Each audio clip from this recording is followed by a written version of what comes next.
بسم الله الرحمن الرحيم إذا وقعت الواقعة ليس لوقعتها كاذبة. بسم الله الرحمن الرحيم. الحمد لله والصلاة والسلام على رسول الله وعلى آله وصحبه ومواله وبعد. Jamaah sekalian yang dimuliakan oleh Allah Subhanahu wa taala, kita melanjutkan pembahasan kitab ringkasan Sahih Bukhari. Kita sampai kepada bab al-bai'ati fil harbi ala alla yafirru. Bab bai'at di dalam peperangan untuk tidak lari. Untuk tidak lari, maksudnya di dalam peperangan, ketika sedang berkecamuk peperangan. Bab ini disebutkan di dalam kitab Sahih Bukhari aslinya. Ini judulnya diringkas. Bagi yang memegang kitab ringkasan Sahih Bukhari ini babnya sebenarnya diringkas. Lengkapnya judul babnya wa qala ba'duhum 'alal maut. Sebagian di antara mereka dalam naskah bab ini baiat di dalam peperangan untuk tidak baiat untuk mati. Baiat untuk siap mati syahid di jalan Allah Subhanahu wa taala. Nah, ini di antara yang disebutkan oleh para ulama. Dan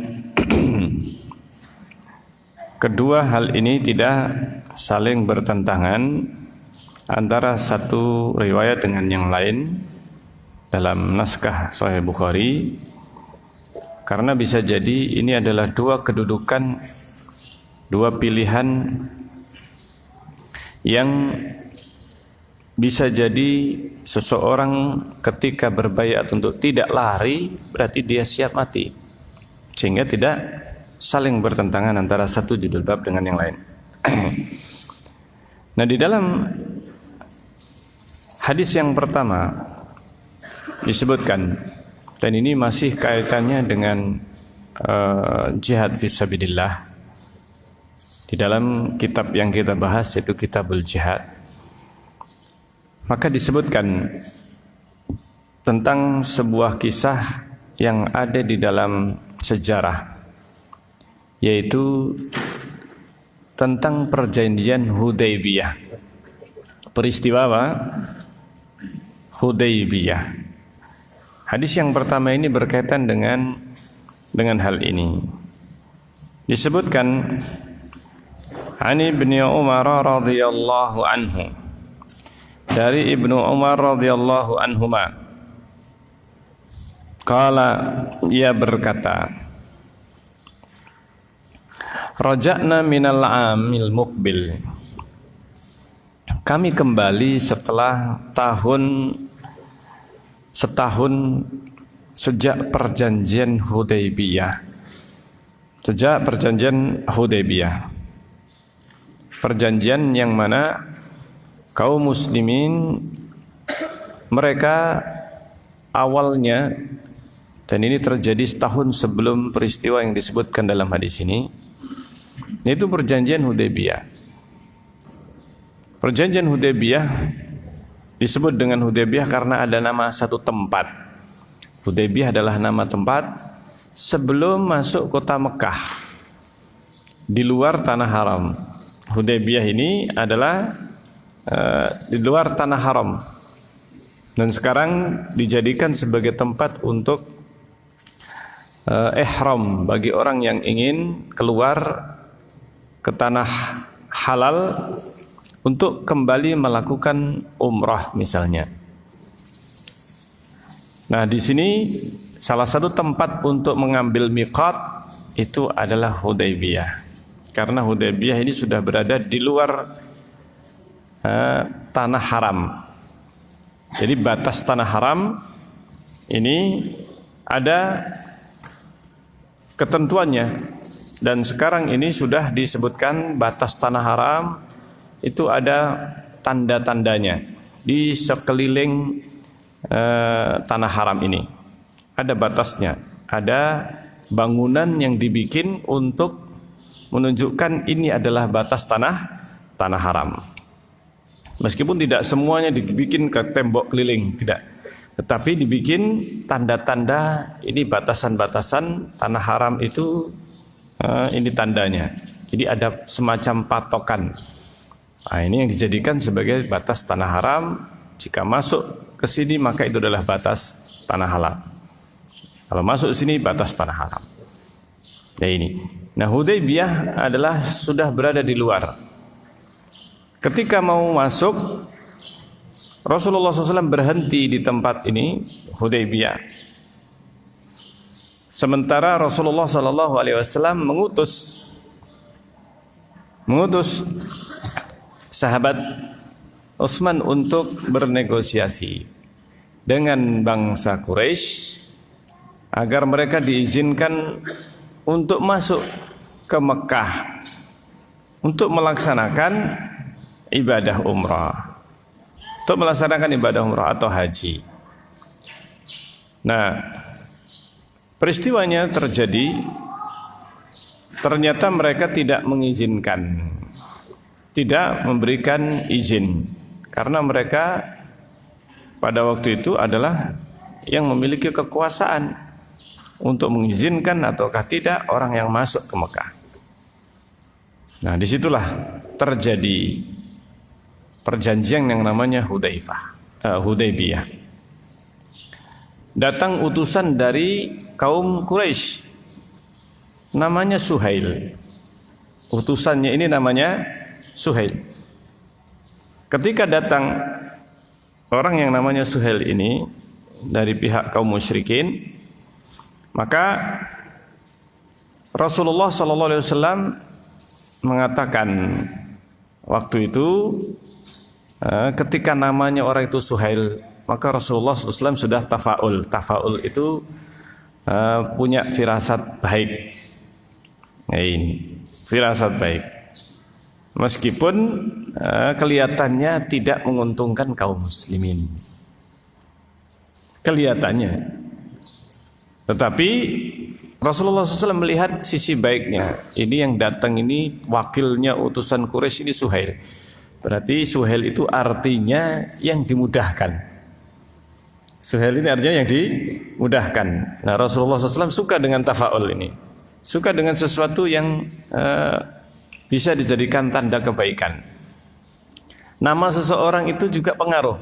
Makanya kalau kasih nama ini yang bagus, yang maknanya baik, maka hendaknya tidak memberi nama dengan nama-nama yang jelek, nama-nama yang buruk, yang tidak ada artinya dalam kebaikan. Maka ini salah satu sunnahnya memberi nama yang baik. Nah, bahkan nama yang tidak baik maknanya, maka itu dianjurkan untuk dirubah. Dianjurkan untuk dirubah. Seperti nama yang jelek, Harb. Apa Harb? Ada nama orang Arab itu biasanya sukanya ngasih nama yang sangar-sangar. Ini Harbun, perang. Iya. Ini. Dengan nama-nama yang mengerikan. Ada nama Kalb, anjing. Nama orang dikasih nama apa? Anjing. Dan berbagai nama, bahkan binatang. Ada nama ular, hayyah. Kenapa orang Arab zaman dulu, zaman jahiliyah itu suka dengan nama yang sangar-sangar?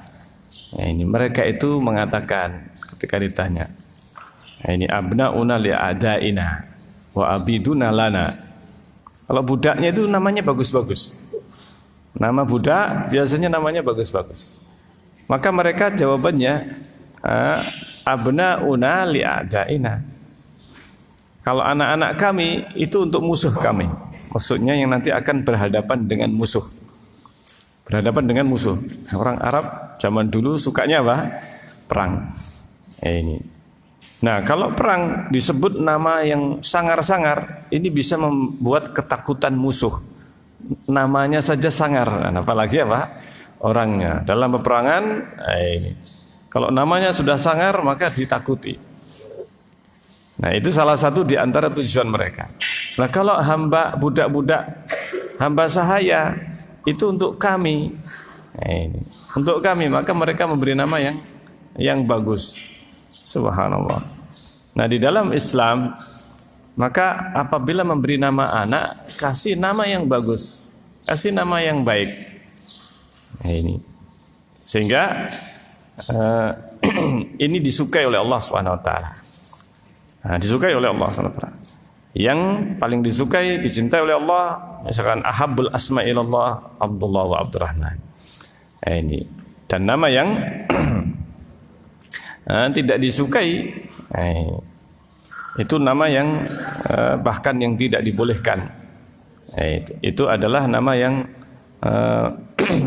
menunjukkan sesuatu yang tidak pantas, seperti raja diraja, kemudian syahansyah, dan berbagai macam nama yang bisa menunjukkan ketakaburan, takabur, kesombongan. Nah, ini namanya Suhail. Suhail ini akhirnya Rasulullah SAW ketika datang, Rasulullah SAW mengatakan, ini sahalallahu umurana. Semoga Allah memudahkan, ini memudahkan urusan kita.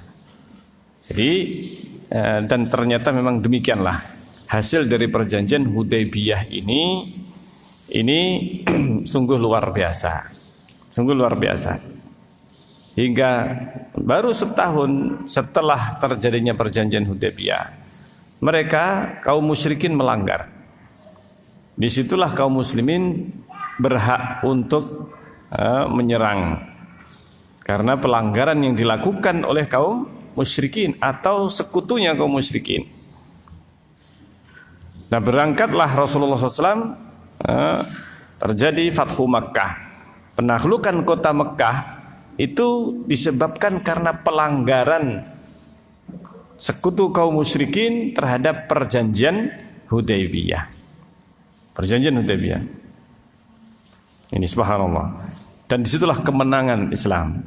Kemenangan Islam dimulai justru dari perjanjian Hudaybiyah ini. Kenapa? Karena di dalam perjanjian Hudaybiyah yang kelihatannya merugikan, kalau ada orang muslim, yang pertama adalah tidak boleh melakukan haji tahun ini. Bisanya hajinya tahun depan. Bisanya haji tahun depan. Subhanallah. Adapun tahun ini maka tidak dibolehkan, harus kembali.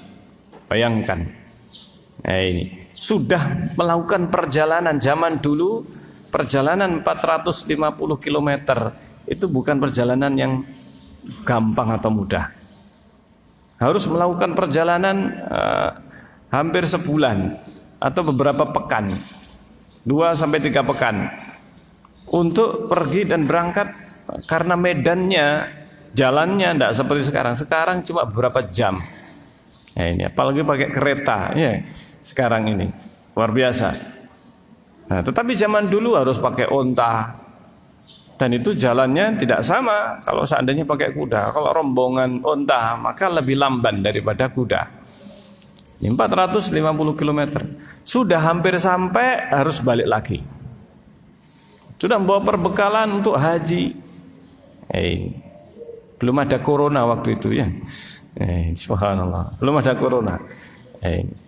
Jadi ketika itu mereka terhalang hanya sampai Hudaybiyah saja. Hanya sampai Hudaybiyah. Terhalang oleh kaum musyrikin. Terhalang oleh kaum musyrikin. Subhanallah. Jadi ketika itu kaum muslimin sudah bersama Rasulullah SAW berangkat dari Mekah, dari Madinah menuju Mekah dengan biaya yang luar biasa besarnya pada waktu itu. Tidak sedikit biaya yang mereka keluarkan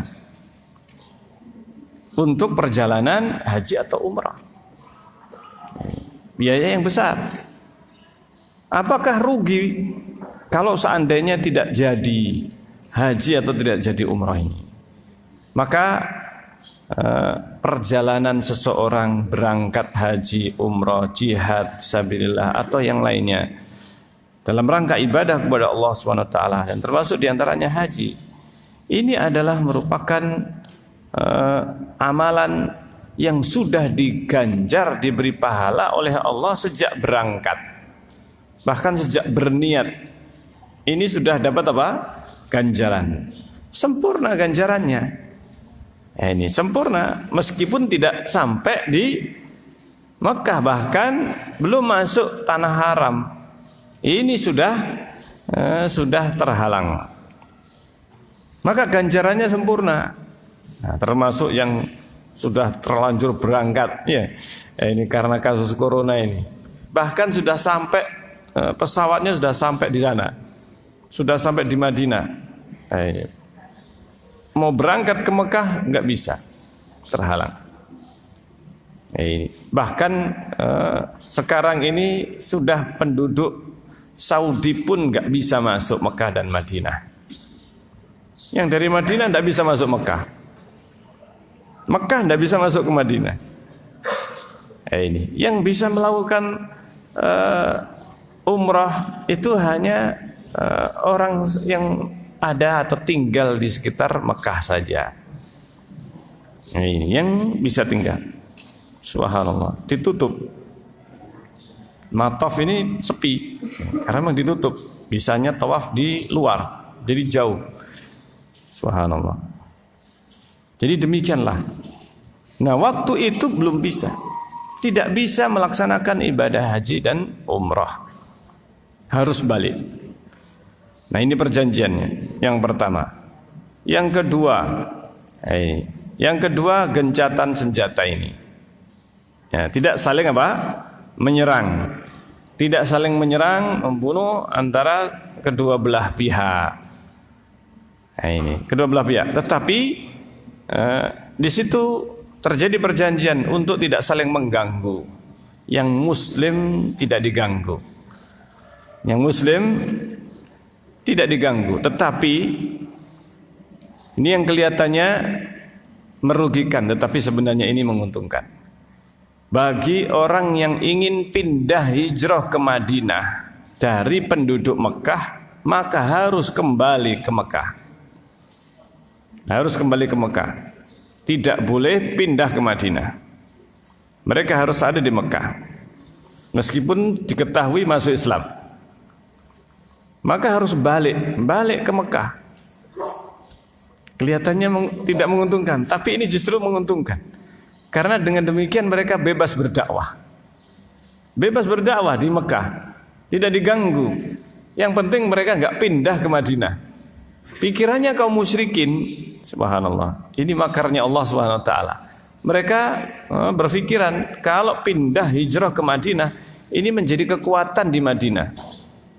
Artinya kekuatan pasukan. Perhitungan mereka adalah yang kelihatan saja.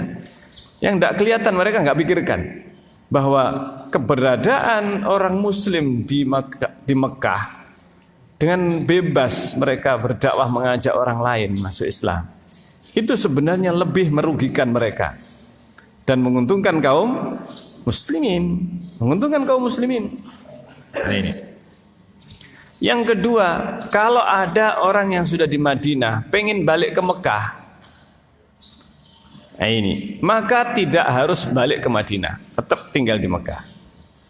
Kalau ada orang pengen balik ke Mekah dari penduduk Madinah, maka mereka dipersilahkan. Artinya tidak harus kembali ke Madinah, tidak harus dikembalikan. Kelihatannya rugi, tapi ini menguntungkan kaum muslimin. Kenapa? Kalau orang itu beriman, imannya itu betul-betul, dia tidak bakal mau pindah ke Mekah lagi. Maunya tinggal di Madinah. Lah kalau ada orang yang mau kembali ke Mekah, berarti ada sesuatu dalam hatinya. Kemunafikan, ini, atau murtad. Kalau seandainya ada orang seperti ini, nggak dibutuhkan oleh kaum muslimin, oleh Islam. Bahkan keberadaan di Madinah ini merugikan kaum muslimin. Adanya mereka di Madinah rugi kaum muslimin. Karena ada orang munafik atau orang kafir. Maka tidak bermanfaat. Bahkan keberadaan orang munafik itu sesungguhnya merugikan kaum muslimin. Maka ketika mereka kembali ke Mekah, itu berarti apa? Sudah jelas. Ini jelas keyakinan mereka ataukah apa yang ada dalam hati mereka. Maka sebenarnya baik itu kaum muslimin yang tidak boleh pindah ke Madinah itu menguntungkan. Orang yang pengen kembali ke Mekah menguntungkan bagi kaum muslimin. Tetapi itu mereka anggap sebagai sebuah keberuntungan bagi mereka. Umar bin Khattab juga ketika itu melihat masa begini kita mau mengalah. Kelihatannya kalah. Tapi justru disinilah kemenangan. Justru disinilah awal kemenangan Islam. Sehingga sejak adanya perjanjian Hudaybiyah tidak saling menyerang antara kaum muslimin dengan kaum Quraisy. Maka kaum muslimin Rasulullah pada waktu itu antara perjanjian Hudaybiyah sampai Fathu Mekah, Rasulullah mengirim utusan, mengirim surat kepada berbagai negeri, kerajaan-kerajaan yang ada, Persia, Romawi, Najasyi, dan berbagai kerajaan yang ada di sekitar Jazirah Arab, dikirimi surat oleh Rasulullah SAW, diajak masuk Islam. Ini kalau tidak masuk Islam bayar pajak, dakwah, dan kemudian kaum muslimin mereka bebas berdakwah di mana-mana, tidak bisa diganggu. Mereka akhirnya terkungkung oleh perjanjian yang mereka buat dan mereka inginkan, yaitu tidak saling menyerang satu dengan yang lain. Kalau ada yang dakwah nggak boleh diserang, harus harus dihormati. Sehingga dakwah pun berkembang. Justru dengan demikian dakwah menjadi berkembang. Masya Allah. Akhirnya banyak berbondong-bondong masuk Islam. Ini bahkan yang ada di Mekah, banyak yang kemudian masuk Islam satu demi satu. Karena mereka sudah merasa bebas, tidak ada tekanan. Seandainya pun masuk Islam, yang penting nggak pindah ke Madinah. Masya Allah. Ini keuntungannya. Nah, dengan demikian justru ini menguntungkan kaum muslimin. Maka Umar bin Khattab yang awalnya ketika itu tidak sreg dengan keputusan Rasulullah menandatangani perjanjian. Jadi pakai pakai jempol tanda jempol mereka. Zaman dulu sudah ada ya. Ya ini atau stempel cincinnya Rasulullah SAW ini. Maka terjadilah perjanjian. Perjanjian ini yang kemudian mereka sendiri yang melanggarnya. Subhanallah. Akhirnya terjadilah yang namanya Fathu Makkah, penaklukan kota Mekah. Allah memberikan kepada Rasulullah bahwa Mekah dihalalkan sesaat di siang hari. Kemudian setelah itu diharamkan lagi. Karena memang pada asalnya tidak boleh terjadi peperangan di Mekah. Jadi kalau mereka itu mau perang, maka mereka di luar kota Mekah, di luar tanah haram. Tidak boleh perang di tanah haram. Tetapi khusus untuk saat itu dihalalkan, kata Rasulullah, dihalalkan untukku sesaat di siang hari. Dan kemudian tidak lagi halal setelahnya. Hanya dihalalkan sesaat pada waktu Fathu Mekah itu. Itu pun nggak terjadi peperangan. Tetapi seandainya terjadi peperangan, maka Rasulullah diizinkan. Karena pelanggaran yang dilakukan oleh kaum musyrikin. Dihalalkan untuk Rasulullah. Setelah itu diharamkan sampai hari kiamat. Tidak boleh ada lagi peperangan atau memerangi Masjidil Haram. Atau mereka yang berlindung ke Ka'bah, maka mereka aman. Mereka aman. Maka Rasulullah pada waktu Fathu Mekah, Rasulullah SAW mengumumkan, barang siapa yang masuk Masjidil Haram aman. Barang siapa yang masuk rumahnya Abu Sufyan aman. Dan demikian disebutkan beberapa tokoh kaum Quraisy, barang siapa yang masuk rumah fulan maka dia aman. Ini. Dan akhirnya kemenangan sejak penaklukan kota Mekah ini, kaum muslimin di seluruh penjuru dunia atau di Jazirah Arab dan di luar Jazirah Arab banyak berbondong-bondong masuk Islam. Setelah itu, ini Masya Allah, dan bahkan Mekah menjadi negeri Islam dan kaum muslimin. Setelah sebelumnya Mekah ini masih dikuasai ataukah di bawah kaum Quraisy. Tapi sejak dipenaklukan kota Mekah, maka Mekah sudah menjadi negeri Islam, sehingga tidak ada lagi hijrah dari Mekah ke Madinah. Karena Mekah sudah menjadi negeri kaum muslimin. Bahkan seorang bisa hijrah ke Mekah karena sudah menjadi negeri Islam. Orang yang dari Romawi, Persia, ataukah tempat-tempat yang lain pengen hijrah, bisa hijrah ke Mekah. Sekarang sudah bisa hijrah ke Mekah sejak ditaklukkan. Masya Allah. Nah, disebutkan di sini peristiwa ini yang disebutkan terjadinya setahun setelah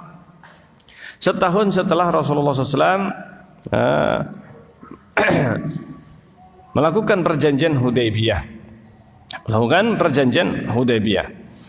Maka disebutkan an Ibnu Umar radhiyallahu anhu maqala raja'na minal amil muqbil. Setahun setelah terjadinya perjanjian Hudaybiyah, maka famajtama'a minna snan ala syajaratil lati baya'na tahtaha. Maka tidaklah berkumpul di antara kami dua orang di bawah pohon yang baya'na tahtaha, yang kami dulu berbaiat di bawahnya. Nah, ini kami tidak berkumpul lagi dua orang. Maksudnya para sahabat sejak itu mereka sudah berpencar. Nah, ini tidak kumpul lagi. Kita reuni di bawah pohon misalkan ya. Ini subhanallah. Tidak ada. Nah, ini pohon yang dilakukan atau digunakan atau terjadi baiat sebelum perjanjian Hudaybiyah itu. Terjadi baiat yang disebut baiatur ridwan, yang disebutkan di dalam Al-Quran, laqad radhiyallahu 'anil mu'minina idh yubayyi'unaka tahtas syajarah. Allah telah ridho kepada orang-orang mukmin ketika idh yubayyi'unaka, ketika mereka membaiatmu di bawah pohon. Pohon ini pohon yang dilakukan baiat. Rasulullah berada di bawah pohon itu dan para sahabat yang jumlahnya 1.400. Ya tentunya tidak semuanya ada di bawah pohon.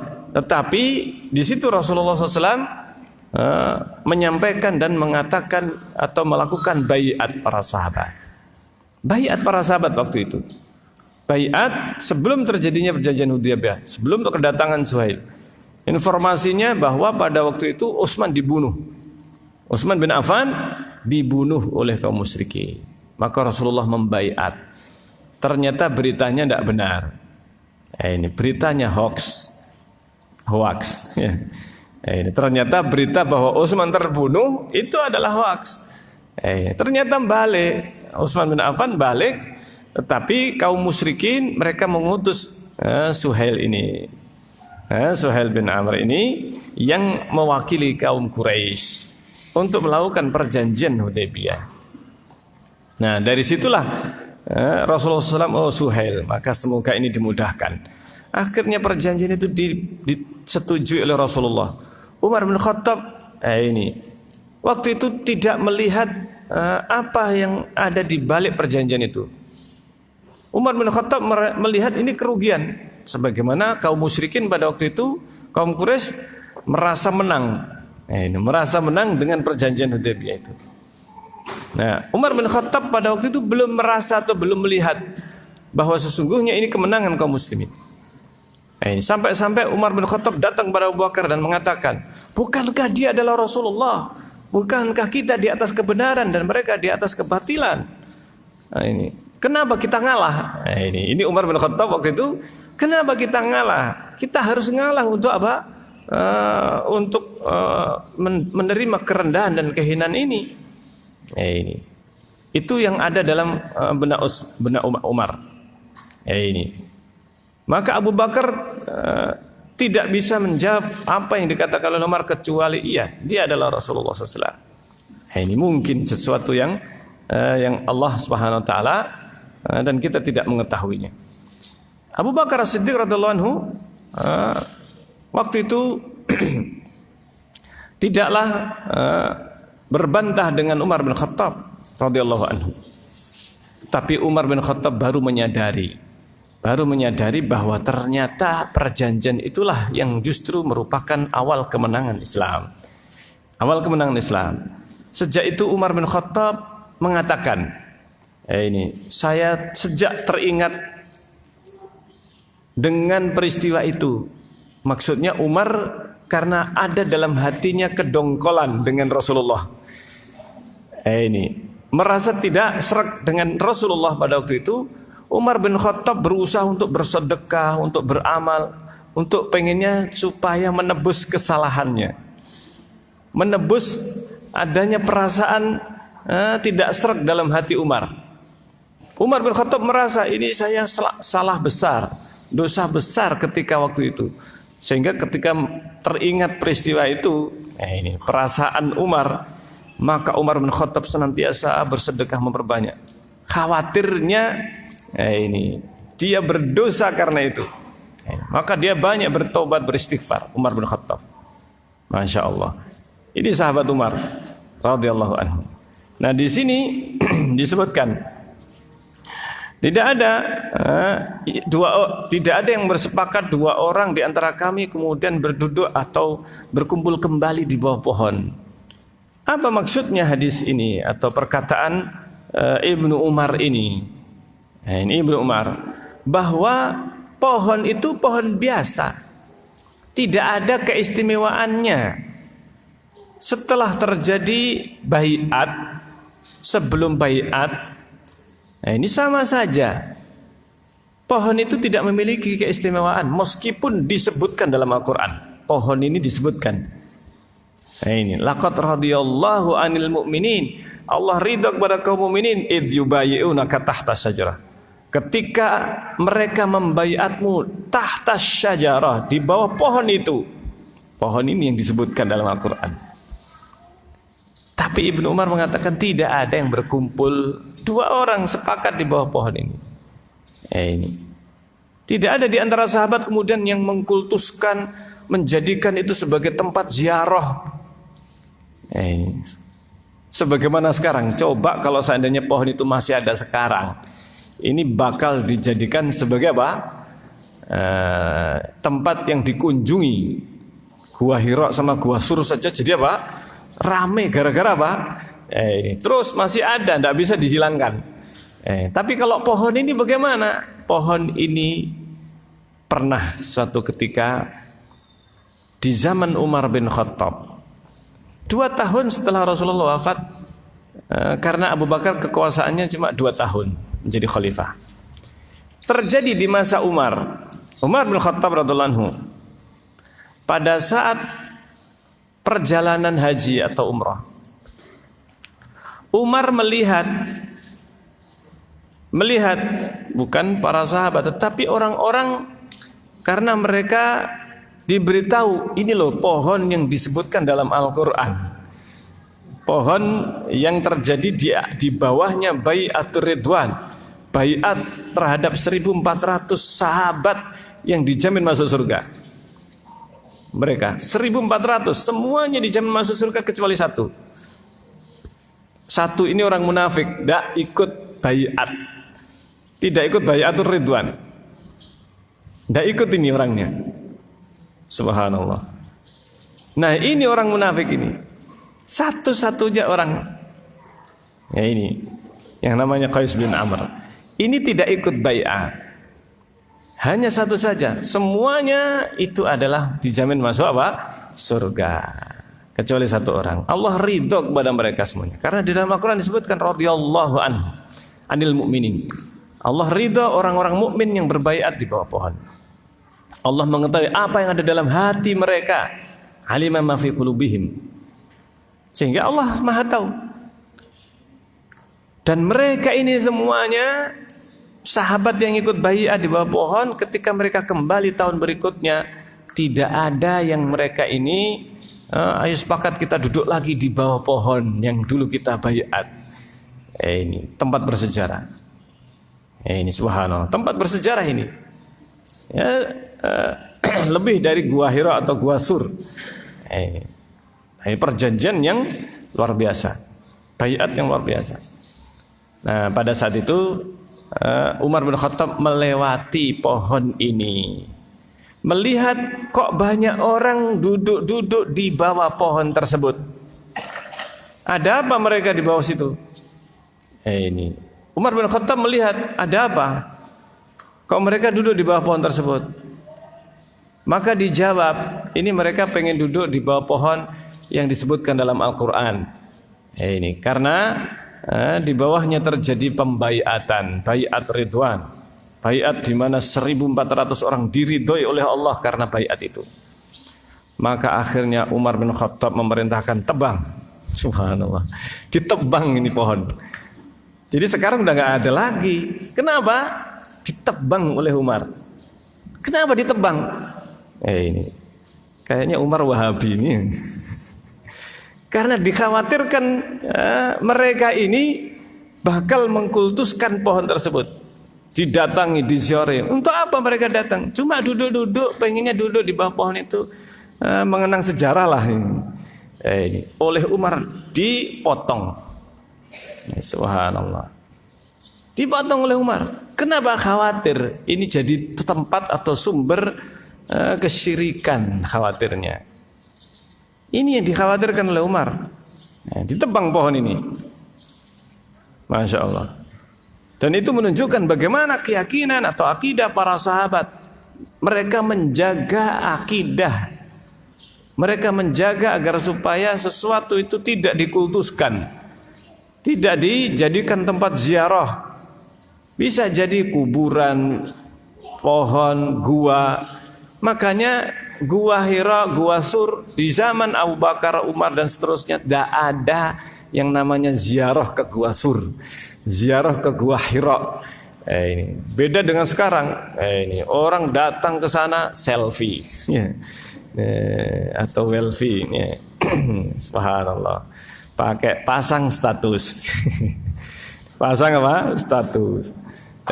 Ini sudah berada di depan Gua Hira. Ini depan, jadi apa saja bisa dibikin selfie ini ya. Ini pasang status di depan Ka'bah, pasang status, dan seterusnya. La haula wala quwwata billah. Ini khawatirnya riya ini juga apa? Berhati-hati kita ini dari riya. Ini kita ini ibadah ketika umroh, ketika haji, ini ibadah. Tidak kemudian kita pas lagi tawaf selfie, ini pasang status, direkam video, subhanallah, sambil apa? Sambil tawaf. La haula wala quwwata billah. Sehingga konsentrasinya apa? Sambil berdoa, tapi Pak lihatnya lihatnya ke kameranya ini. Ya, subhanallah. Berdoanya kemana? Hatinya, ya, sambil selfie. Maka di sini ketika seorang beribadah tawaf, sudah jauhi yang namanya apa? Yang namanya selfie-selfian, pasang status ini untuk apa? Dipasang di tempatnya. Ya, ini. La haula wala quwwata billah. Nah, di sini tidak ada yang bersepakat dua orang untuk duduk di bawah atau berkumpul di bawah pohon allati bay'ana tahtaha, yang kami berbaiat di bawahnya. Kanat rahmatun minallah. Ini kami berbaiat dan itu rahmat dari Allah SWT. Tapi nggak ada yang kami kemudian sepakat, ada dua orang saja bersepakat ayo kita duduk lagi. Ini tidak ada. Subhanallah. Ini dinafikan oleh Ibnu Umar untuk menunjukkan bahwa pohon itu pohon yang dianggap biasa oleh para sahabat. Bahkan yang mereka pernah duduk di bawahnya, atau yang tidak pernah, atau yang tidak ikut tabi'in, tidak ada. Dan itu disebutkan oleh Ibnu Umar, tidak ada di antara kami ini yang duduk di situ berkumpul untuk mengenang setahun yang lalu kita berbaiat. Ini adalah titik kemenangan kita, misalkan ulang tahun tahun sebelumnya, dan seterusnya, nggak ada. Tidak ada acara. Ini kemudian disebutkan kanat rahmatun minallah, ini pohon ini menjadi satu sumber di mana rahmat Allah pada kami. Kanat rahmah, kejadian itu adalah rahmat. Kejadian di bawah pohon itu rahmat dari Allah. Tetapi pohonnya tidak dikultuskan oleh mereka para sahabat, tidak diagungkan, tidak dijadikan sebagai tempat yang diziarahi, tidak dikunjungi. Bahkan pernah Ibnu Umar itu sebenarnya pernah melewati pohon itu sebelumnya. Ini oleh sebagian sahabat diingkari, kamu ngapain ke situ? Ibnu Umar itu hanya ingin menunjukkan bahwa beliau mengetahui dengan detail di mana Rasulullah duduk, di mana Rasulullah dulu pernah mampir, apa saja yang dilakukan Rasulullah.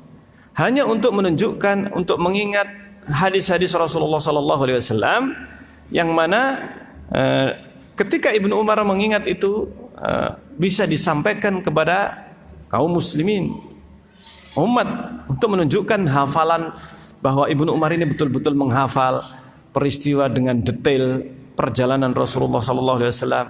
Seandainya itu adalah merupakan sesuatu yang menjadi syariat, menjadi sunnah, maka Ibnu Umar ini sudah mengabadikan dalam hafalannya, dan itu disampaikan.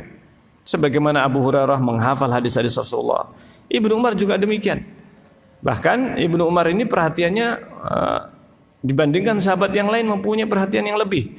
Perhatian Ibnu Umar ini terhadap Rasulullah sangat detail. Bahkan sampai warna bajunya Rasulullah, sandalnya itu bagaimana bentuknya, songkoknya Rasulullah. Jadi betul-betul, dan berjalannya. Sampai oleh para sahabat dikatakan, kalau orang pengen melihat Rasulullah, silahkan lihat Ibnu Umar. Ini paling faham dan paling detail, perhatiannya paling jeli terhadap Rasulullah SAW. Sampai hiasan pakaiannya Rasulullah dihafal, digambarkan oleh Ibnu Umar. Rasulullah pakai kain bercorak warna merah, warna ini. Ini dihafal oleh Ibnu Umar radhiyallahu anhu. Sahabat yang lain tidak semua mereka itu memperhatikan yang sedetail itu. Masya Allah. Nah, disebutkan, ditanyakan qila lahu, ditanyakan kepada Ibnu Umar, ala ayyi syai'in bay'ahum, Rasulullah membayat mereka itu untuk apa? Apa bayatnya ini? Ini apa yang dibayat, isi bayatnya itu apa? Ala ayyi syai'in bay'ahu, untuk apa bayatnya ini? Bayat itu apa yang dilakukan Rasulullah SAW? Alal maut, apa alal maut? Apakah bayat untuk siap mati pada waktu itu? Maka Ibnu Umar menjawablah, bay'ahum ala sabri, mereka dibayat ala sabri, untuk sabar, untuk bersabar. Masya Allah, dibayat sabar, apapun yang terjadi sabar. Termasuk seandainya tidak jadi haji dan sebagainya, mereka sudah berbaiat kepada Rasulullah Sallallahu Alaihi Wasallam. Nah ini hadis yang menunjukkan bagaimana baiatnya Rasulullah Sallallahu Alaihi Wasallam. Dan hadis yang selanjutnya, an Abdullah bin Zaid, dari Abdullah bin Zaid radhiyallahu anhu, qala lamma kana zaman al-harra, pada saat terjadi perang Harrah. Harrah ini peristiwa yang terjadi di masa di mana waktu itu masih ada para sahabat, sebagian di antara sahabat Rasulullah Sallallahu Alaihi Wasallam. Nah, ini perang ini adalah salah satu di antara perang fitnah, di mana Abdullah bin Zubair radhiyallahu anhu yang waktu itu menjadi salah satu korban dan dibunuh oleh Hajjaj bin Yusuf. Peristiwa ini panjang kisahnya, akan tapi intinya di sini terjadinya hadis ini yaitu ketika peristiwa perang Harrah, zaman al-Harrah. Nih, yang mungkin akan kita sampaikan dalam kesempatan yang akan datang selengkapnya. Bahwa atahu atin, datang kepada Abdullah bin Zaid. Ada seorang yang datang kepada Abdullah bin Zaid. Faqala lahu, maka dikatakan kepadanya, faqala lahu, dikatakan kepadanya, inna ibn Handalah yubayi'un nasa 'alal maut. Sesungguhnya ini Ibnu Handalah, sesungguhnya Ibnu Handalah yubayi'un nasa 'alal maut, membaiat orang di atas kematian, untuk siap mati. Faqala la ubayi'u 'ala hada ahadan ba'da Rasulillah sallallahu alaihi wasallam. Maka kata Abdullah bin Zaid, aku tidak akan membaiat seorang pun setelah kepada Rasulullah. Baiat untuk siap mati tidak ditujukan. Kata Abdullah bin Zaid, aku tidak akan berbaiat untuk siap mati setelah Rasulullah sallallahu alaihi wasallam. Artinya aku hanya berbaiat kepada Rasulullah saja. Hanya berbaiat kepada Rasulullah. Nah, ini hadis yang menjadi dasar bagi kita bahwa seseorang tidak boleh mengambil baiat untuk taat, untuk mati, untuk siap mati dengan baiat kepada seseorang. Ini siapapun dia. Ini apalagi untuk siap apa? Untuk siap mati. Baiat untuk siap mati. Ini oleh Abdullah bin Zaid dikatakan, aku tidak akan berbaiat untuk mati kecuali kepada Rasulullah sallallahu alaihi wasallam. Ini untuk berbaiat mati ini. Makanya baiat yang syar'i, baiat yang syar'i itu hanyalah ditujukan kepada imam atau khalifah. Dan yang dimaksudkan imam atau khalifah adalah pemimpin negara. Apa maksudnya baiat kepada pemimpin negara? Maksudnya baiat itu adalah berikrar, meyakini wajibnya taat. Wajibnya taat kepada pemimpin. Dan ini hanya ditujukan di dalam Islam, baiat ini kepada pemimpin negara. Yang pertama kepada Rasulullah, dan setelahnya adalah kepada para pemimpin. Pada waktu Abu Bakar dibaiat, dan mereka kaum muslimin membaiat. Apa maksudnya membaiat? Mereka siap untuk taat. Taat kepada Abu Bakar selama menjadi khalifah. Dan ketaatan kepada selain Allah dan Rasulnya itu ketaatan muqayyad, ketaatan yang dibatasi dengan apabila mereka memerintahkan ketaatan maka ditaati. Jika tidak maka tidak ditaati. Sehingga tidaklah baiat itu mutlak. Tetapi baiat atau ketaatan itu adalah ketaatan yang muqayyad, tidaklah kemudian baiat secara mutlak, tidak terbatas, tidak. Baiat terbatas. Batasannya apa? Apabila tidak bertentangan dengan Allah dan Rasulnya. Tidak bertentangan dengan syariat maka ditaati. Jika tidak sesuai dengan syariat maka tidak boleh ditaati. Ini maksudnya. Ini maksud dari baiat kepada penguasa. Baiat untuk taat. Adapun baiat untuk mati maka tidak dilakukan kecuali kepada Rasulullah. Ini Abdullah bin Zaid mengatakan demikian. Adapun baiat yang banyak sekarang ini ada di berbagai organisasi, Baiat untuk pemimpin atau kepada pemimpin organisasi, ini jamaah, berbagai macam bentuknya, maka ini baiatul bid'ah. Baiat ini adalah baiat apa? Bid'ah. Ini baiat kepada tarekat, pimpinan tarekat. Ini yang sekarang ini banyak terjadi di mana-mana. Ini masing-masing membaiat pengikutnya. Ini semuanya baiat bid'ah. Baiat yang menyelisihi Islam, menyelisihi syariat. Tidak ada di zaman Rasulullah, di zaman setelah Rasulullah, para sahabat tabi'in dan tabi'in, dan bahkan para imam madhab, tidak ada yang namanya baiat ini. Ini baiat baru belakangan. Ini baru belakangan. Diadakan oleh kelompok-kelompok yang kemudian membaiat pengikutnya. Ini semuanya baiat yang batal dan batil. Batil itu bahasa Arab sebenarnya, ya. Batal dan batil. Ini artinya baiat itu tidak sah, tidak dianggap, keberadaannya sama saja dengan tidak ada. Lah kalau ada orangnya, wah saya sudah terlanjur baiat, saya sudah terlanjur baiat, gimana? Ya sudah, wong itu tidak sah, nggak dianggap. Ini apa perlu saya membatalkan baiat? Nggak perlu, wong itu sudah batal. Nggak perlu membatalkan karena memang sudah apa? Sudah batal, tidak sah, nggak ada manfaatnya, nggak ada gunanya, tidak dianggap. Keberadaannya sama dengan tidak ada.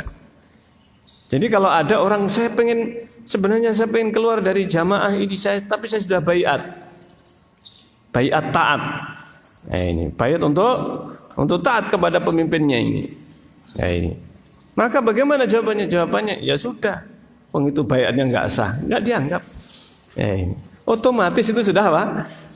Sudah batal. Tidak diperhitungkan. Keluar saja. Keluar saja. Dan ini secara hukum syar'i maka tidak diperhitungkan. Baiat yang sebenarnya yang dimaksudkan dengan baiat itu adalah keyakinan dalam hati untuk taat kepada pemimpin apabila tidak bertentangan dengan syariat. Baiat itu ditujukan kepada pemimpin negara, bukan kepada pemimpin organisasi. Ini.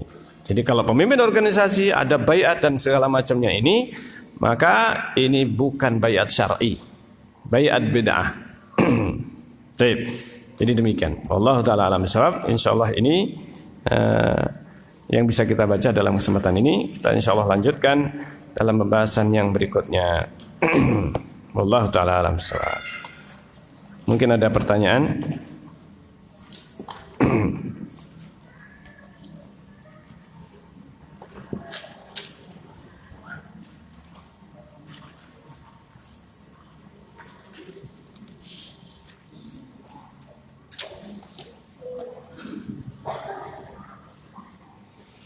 Tidak ada.